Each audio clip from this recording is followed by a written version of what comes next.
ગઢડા શહેર ભાજપ સંગઠન દ્વારા જિલ્લા પ્રમુખના જન્મદિવસ નિમિત્તે બાળકોને કીટ વિતરણ. બોટાદ જિલ્લા ભાજપ પ્રમુખ શ્રી મયુરભાઈ પટેલના જન્મદિવસ નિમિત્તે ગઢડા શહેર ભાજપ સંગઠન દ્વારા વિશેષ કાર્યક્રમનું આયોજન કરવામાં આવ્યું હતું.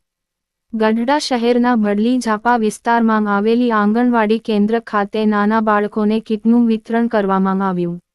આ કાર્યક્રમમાં ગઢડા શહેર ભાજપ પ્રમુખ વિક્રમભાઈ બોરીચા તથા તેમની સમગ્ર ટીમ ઉપસ્થિત રહી હતી.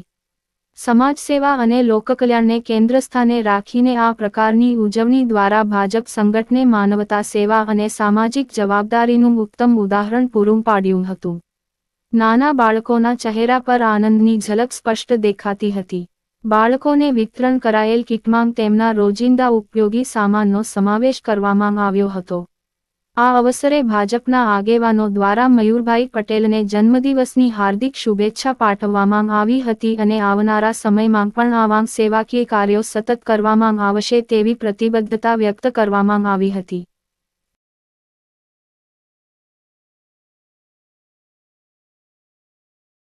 આપનો પરિચય? વિક્રમ બોરીચા, ગઢડા શહેર ભાજપ પ્રમુખ. આજે ગઢડા ભડલી ઝાપા વિસ્તારમાં આંગણવાડી ખાતે બાળકોને કીટ વિતરણ કરવામાં આવી હતી, શું કહેશો આપ? આજે બોટાદ જિલ્લા ભાજપના યશસ્વી પ્રમુખ એવા મયુરભાઈ પટેલનો જન્મદિવસ હોવાથી ગઢડા શહેર ભાજપની એવી લાગણી અને ઉત્સાહ વ્યક્ત આજે અમે ગઢડા શહેરની 2 આંગણવાડીના 70થી 80 બાળકોને કીટ આપી, આવી રીતની કીટ બનાવી અને કીટ વિતરણ કરી અને અમે બાળકોને રાજી કર્યા છે. અને અમે આ તકે કીટ વિતરણ કરી અને બોટાદ જિલ્લા ભાજપના પ્રમુખ મયુરભાઈ પટેલને અમે આખું શહેર સંગઠન જન્મદિવસની ખૂબ શુભકામના પાઠવી છે.